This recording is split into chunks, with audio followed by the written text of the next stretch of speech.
Hey everybody, you're on the GeekBox YouTube channel. Today I will tell you how to connect RIG 700 headset to Xbox. Let's go.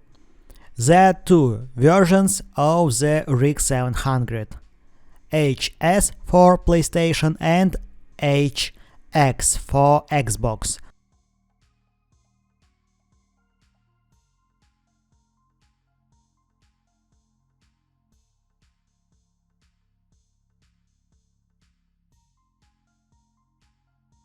You must use the Xbox version. A USB adapter for wireless connection is included. Connect the adapter to the Xbox.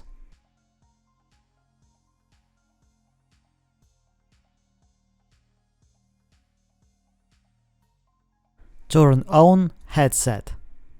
Pairing will happen automatically. That's it. Now you know how to connect RIG 700 headset to Xbox. Thanks for watching. Please like and subscribe to the channel. Good luck and see you soon.